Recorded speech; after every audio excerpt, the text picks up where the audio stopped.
제가 자주 보는 오은영 리포트, 영국 부부라는, 결혼 10년 차 된 영국 부부가 있었는데, 이 아내는, 인터넷으로 계속해서 물건을 충동 구매하는 사람이에요. 집에, 택배가 오면, 그걸 뜯어보지도 않는, 1년 전에 산 물건을 아직 뜯어보지도 않는 물건이 집에 쌓여 있고, 또 집안 정리가 안 돼 있어요. 정리를 잘 못하고 병원에서 성인 ADHD라는 진단을 받았어요.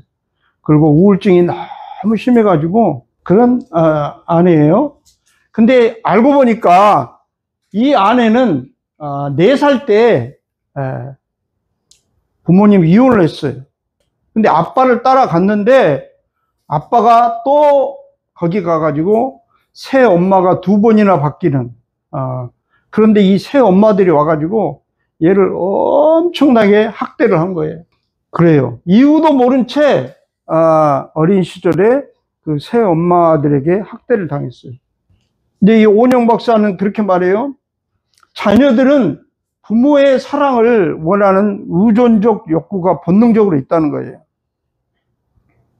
그래서 모든 자녀는, 부모에게 의존하는, 그래서 그 부모의 의존적 욕구를 통해서 반드시, 보통 이제 대부분 엄마죠. 이제 주 양육자인데 대부분 그 엄마한테 의지하고, 그러나 그 엄마에게,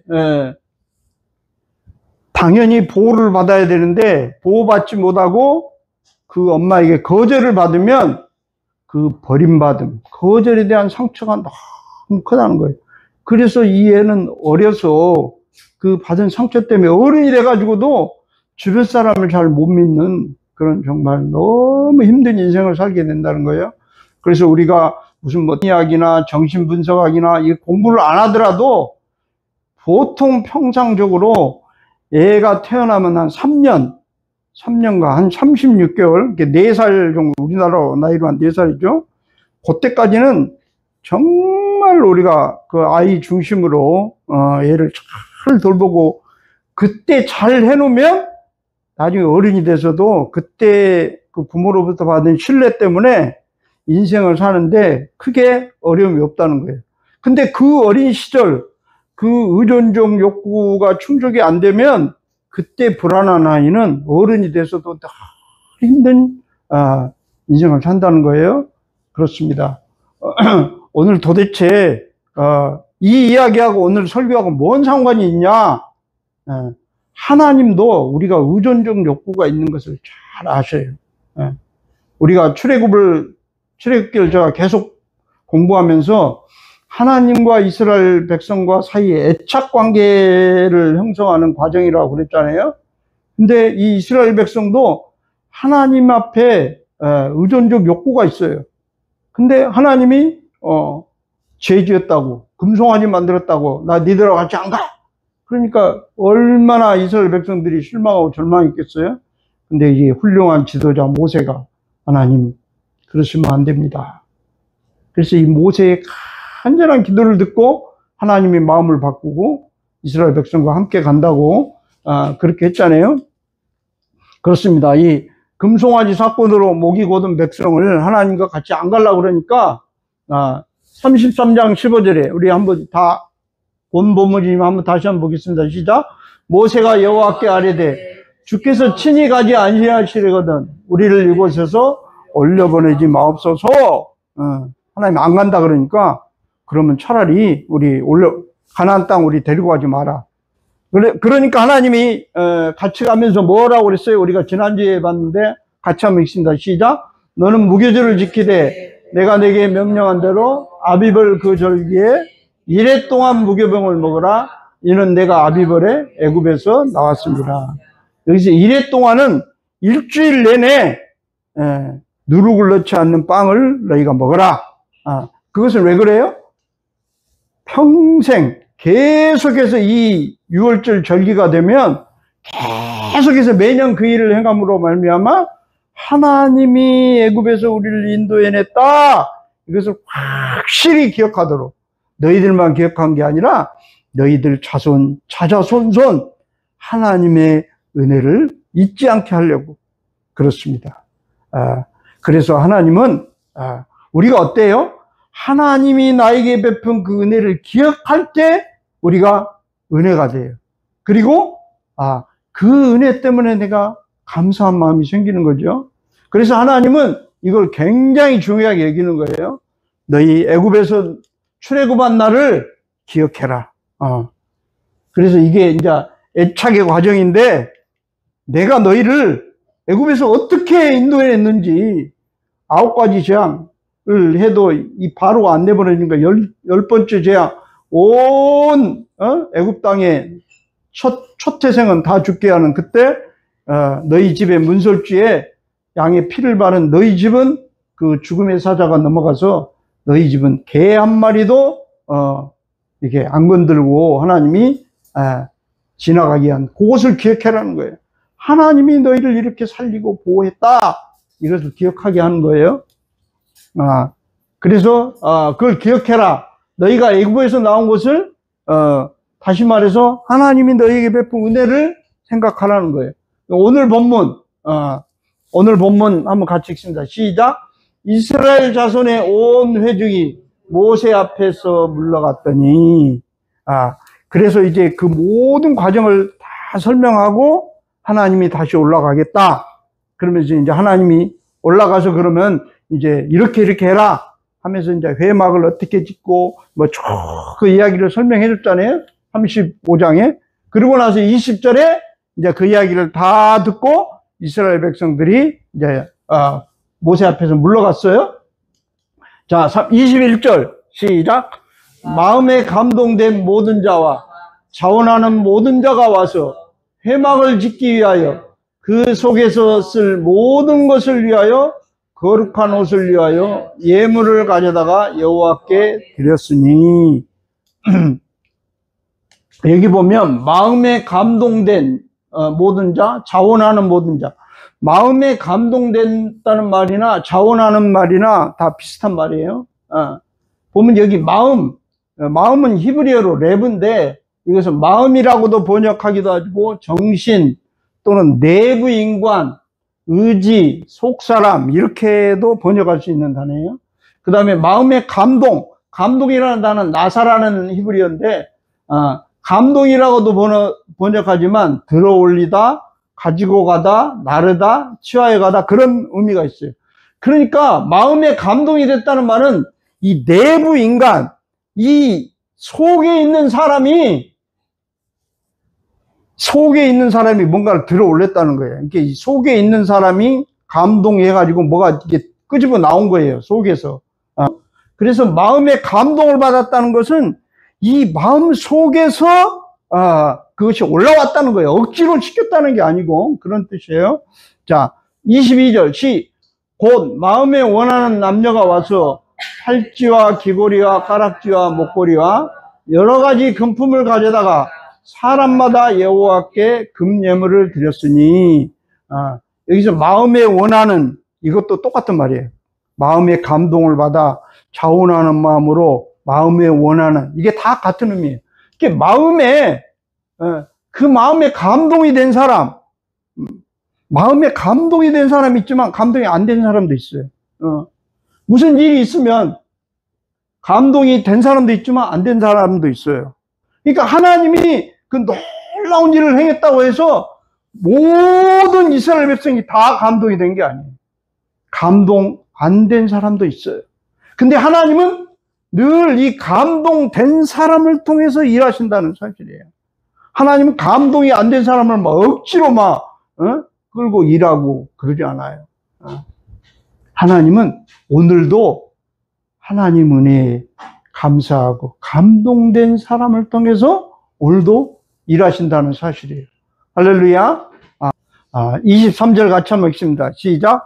무릇 청색, 자색, 홍색실과 가는 배실과 염소털과 붉은 물 들인 순양의 가죽과 해달의 가죽이 있는 자도 가져왔으며 은과 노수로 예물을 삼은 모든 자가 가져다가 여호와께 드렸으며 섬기는 일에 소용되는 조각목이 있는 모든 자는 가져왔으며 마음이 슬기로운 모든 여인은 손수 실을 빼고 그 뺀 청색, 자색, 홍색 실과 가는 배실을 가져왔으며 마음에 감동을 받아 슬기로운 모든 여인은 염소털로 실을 뽑았으며, 이게 마음에 계속해서 감동을 받았다는 말이 계속 나오잖아요.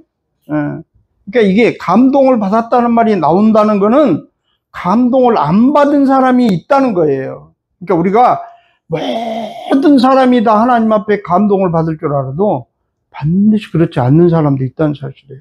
근데 어때요? 이 감동을 받은 사람, 하나님은 그 사람을 통해서 놀라운 역사를 이루신다는 사실이에요. 자, 27절 같이 읽습니다. 시작. 모든 족장은 호마노와 및 애복과 흉패에 물릴 보석을 가져왔으며 등불과 관유와 분향을 향해 소용되는 기름과 향품을 가져왔으니 마음에 자원하는 남녀는 누구나 여호와께서 모세의 손을 빌어 명령하신 모든 것을 만들기 위하여 물품을 드렸으니 이것이 이스라엘 자손이 여호와께 자원하여 드린 예물이니라. 마음에 자원하는, 자원하여, 이게 이 자원하여 모든 것을 드렸다는 거예요. 하나님은 오늘도 계속해서 이 자원하는 사람, 마음에 감동을 받은 사람을 지금도 하나님 찾고 계신다는 사실이에요. 그렇습니다. 아까 이 자녀는 모든 부모의 사랑을 원하는 의존적 욕구가 있다고 그랬죠. 근데 이 의존적 욕구가 받아들여지면, 그걸 부모가 받아주면, 야, 나를 사랑하는구나, 그렇게 애가 느끼지만, 만약 거절하면, 버림받으면 어때요? 원망하고, 나한테 그럴 수가 있어? 이 속에 이게 분노가, 이렇게 쌓이게 되는 거예요. 그렇습니다. 근데 은혜와 감사는 어때요?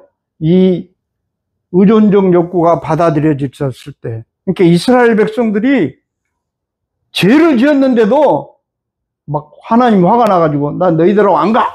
이 목이 굳은 백성들아, 내가 그렇게 하지 말란 짓을 해?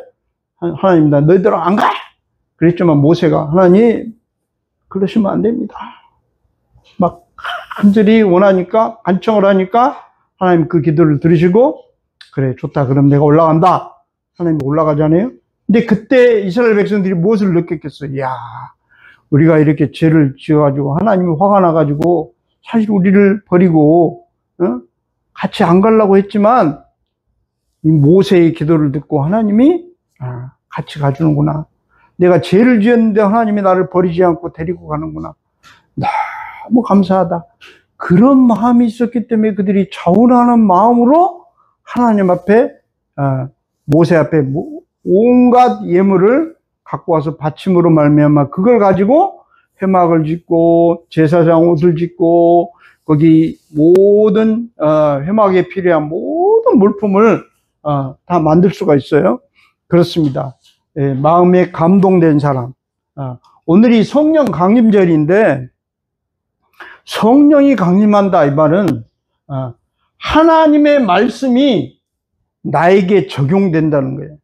우리가 성경을 읽다가 그 하나님의 말씀이 나에게 한 말이라고 그 말이 믿어질 때, 물론 이것은 설교를 듣다가도 그럴 수 있고 찬양을 듣다가도 그럴 수도 있고 기도를 하다가 그럴 수도 있고, 아무튼 그 하나님의 말씀이 자신에게 적용될 때 성령이 놀라운 역사가 일어난다는 사실이에요. 그러면 그때 마음에 감동이 일어나요. 마음이 뜨거워지고 막 몸에 불덩어리가, 이 마음속에 막 불이 올라오고, 이 뜨거움이 여러분 마음속에 올라오는 해가 있길 주의 이름으로 축복합니다. 이 하나님의 말씀이 나에게 적용이 되면 자기 자신의 실체를 보게 돼요. 내가 어떤 사람인가. 소크라테스가 그렇게 말했죠. 너 자신을 알라. 그런데 이 말은 다른 말로 바꾸면 이 성령이 놀랍게 역사하면 자기가 어떤 사람인가를 알아요. 자기 자신을 알아요. 이스라엘 백성들이 우리는 하나님 앞에 죄를 지었고 이렇게 범죄를 했는데도 하나님이 우리를 버리지 않고 우리를 이렇게 데리고 가다니. 자기 자신들을 돌아보는 거예요. 그럴 때 마음에 감동이 있고 자원하는 마음으로 하나님께 뭔가를 갖다 드릴 수 있어요. 그래요. 예수님이 부활한 다음에 40일 동안 제자들과 함께 있다가 승천하셨죠. 승천하신 다음 10일이 지나서 50일, 그러니까 부활하고 40일하고 승천하고 10일, 더하면 50일이죠. 이제 그 50일 만에 성령이 제자들이 모여서 함께 모여 기도하는 그곳에 임하셨잖아요. 그래서 오순절이라고 돼요. 그래서 50일 만에 임한 절기, 그것을 이제 보통 77절이라고도 하고 77은 49 해가지고 49일 내고 그 다음날 50일째 되는 날 보통 이제 그때 첫 추수를 대부분 이스라엘에서는 했는데, 그래서 이 성령 강림주의를 오순절이라고도 해요. 그래서 성령이 역사한다. 이 말은 내 마음에 하나님의 말씀이 적용될 때, 그때 성령이 놀라운 역사가 일어나요. 그것은 무엇을 하든지 간에, 기도를 하다가, 찬송을 하다가, 말씀을 읽다가, 근데 대부분 많은 사람들은 이 성경을 읽다가 하나님을 만난다고 하는 사람이 통계적으로 보면 더 많아요. 그래서 성경을 계속 읽으라. 그래서 우리도 주일날도 우리 꼭 2개 본문을 읽잖아요. 성경을 읽다가 우리가 보통 하나님을 만나기 때문에 그래요. 그렇습니다. 여러분, 이 성령의 놀라운 하나님의 말씀이 자신을 비추고 자기에게 그 말이 적용될 때 하나님은 놀라운 그 성령의 역사가 일어난다는 것. 그래서 사람은 이 신앙이 결국 삶이 돼야 돼요. 근데 어떤 사람은 신앙 따로 생활 따로, 신앙 따로 삶 따로 이렇게 사는 사람이 있어요. 신앙은 굉장히 좋은데 삶은 엉망인 사람도 있어요. 근데 그거는 엄밀한 의미에서 신앙이 자기 삶에 적용이 안 된 사람이에요. 그러나 성령의 놀라운 역사로 하나님의 말씀이 자기 삶에 적용이 되면, 자기에게 적용이 되고 자기를 알면 삶이 달라지게 돼 있어요. 삶이 변화돼. 그래서 신앙과 삶이, 그래서 우리가 생활신앙이라고 그러잖아요. 신앙생활이라고 이렇게 말하는 것을 뒤집어 가지고 신앙은 생활이다. 결국 우리가 천국, 지옥, 우리가 천국하고 이 땅이 떨어져 있어요? 물론 떨어져 있어요. 그러나 이 땅에서 어떻게 살았냐에 따라서 천국으로 다 이게 연결이 되는 거예요. 이게 성경에 보면 천국 이야기를 많이 하는데 천국 이야기하고 끝! 그러면 천국 이야기하고 이 세상과 아무 상관이 없는 이야기냐? 결국 천국 이야기가 이 세상 이야기예요. 그래서 이 천국과 이 땅은 결국은 다 연결이 됐어요. 우리가 성령이 놀랍게 역사하면 신앙이 자기 삶으로 적용이 되는 이런 놀라운 은혜가 임한다는 사실이에요. 적용 질문하고 설교를 마치려고 합니다. 같이 한번 읽습니다. 시작. 나는 마음에 감동이 있는 사람인가 없는 사람인가? 그렇습니다. 자기 자신을 돌아보고 정말 나는 하나님이 내 마음을 만지시고 내가 하나님의 그 놀라운 은혜에 감사하고 내 마음에 감동이 있는 사람인지, 나는 전혀 하나님과 관계없는 사람인지 한번 자기 자신을 돌아보고 하나님께 늘 은혜를 받고 주의 은총 가운데 감동이 여러분 마음에 늘 있기를 주의 이름으로 축복합니다. 저는 오늘 찬송가 성령 강림주일이라 182장 강물같이 흐르는 기쁨,